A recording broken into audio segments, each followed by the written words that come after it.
Hi everyone, Jolene here from Bookworm Adventure Girl. Welcome back. For today's episodes of Mondays with Margaret, we are going to have a look at Atwood's first 3 children's books. And this is one of those times that we are reading her books out of publication order.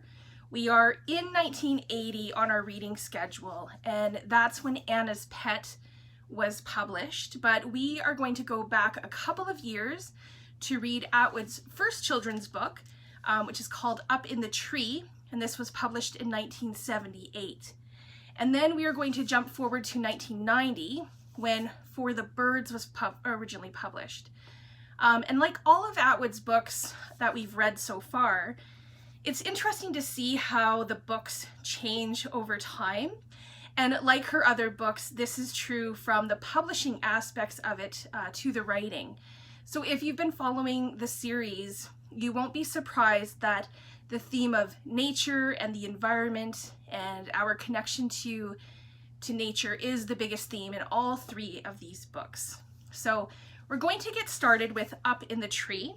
And much like Atwood's first few books that were handmade, the type was set by Atwood and it was illustrated by Atwood.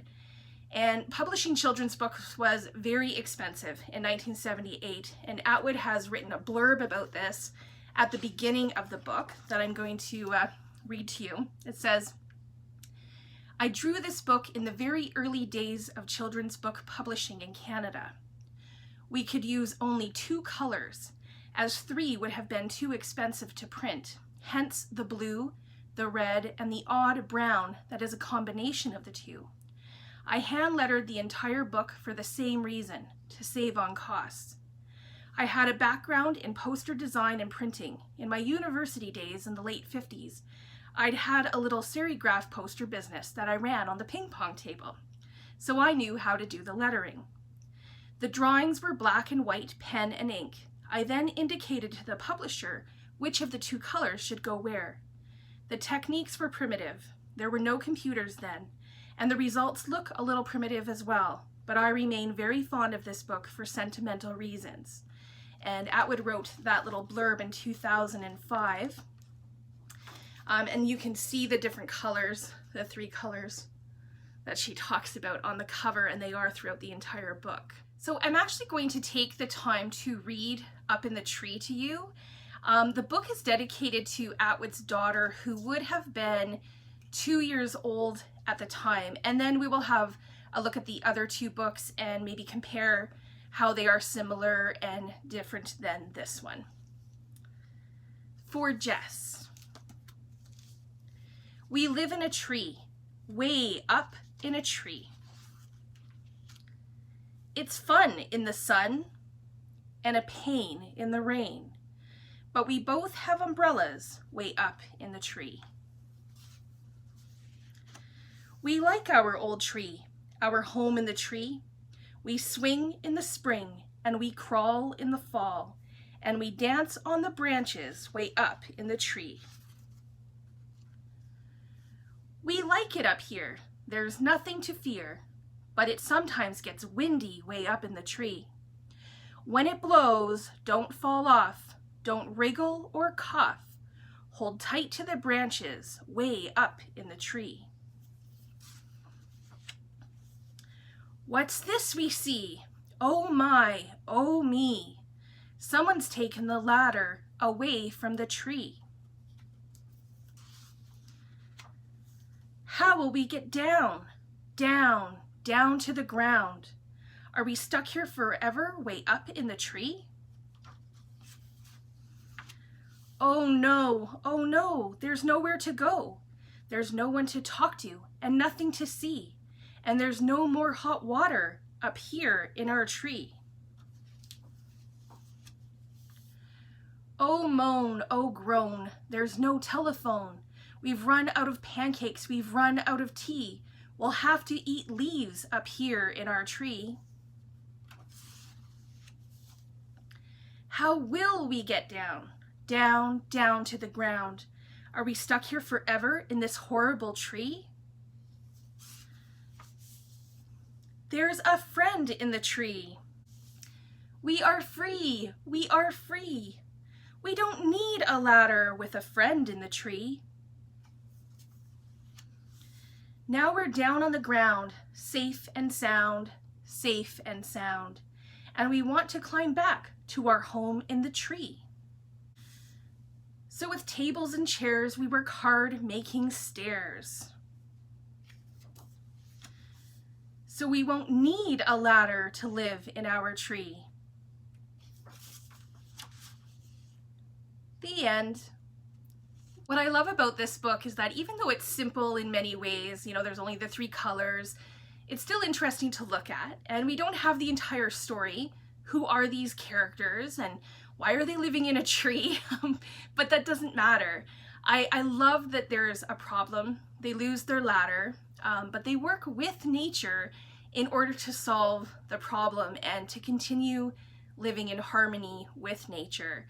And it's a simple story with, great use of language. The rhyming words would be catchy, I think, and interesting to kids. And although the message is simple, it's still a message that we haven't figured out, and that Atwood, sees this opportunity to share this important message and theme with her youngest readers.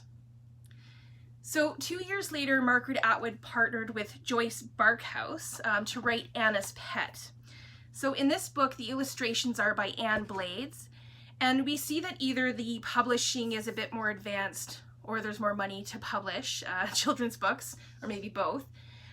Atwood's daughter would be 4 when this book is published in 1980, and the story is a bit more advanced than Up in the Tree, but it builds upon the message of Up in the Tree. So Anna, who lives in the city, goes to visit her grandparents, who live in the country, and Anna is fascinated by all the land and animals and explores, hoping to find a pet. And with each animal that she finds a toad, a worm, a snake. She finds out what they need in order to have a happy home, and that being her pet probably wouldn't be the best for them. So Anna's grandmother finds her a temporary pet that she can bring home, but that she'll need to bring back when she visits again. And again, not surprising, this is a story that teaches children respect for nature and animals. And then the next book builds upon that message of the first 2 books.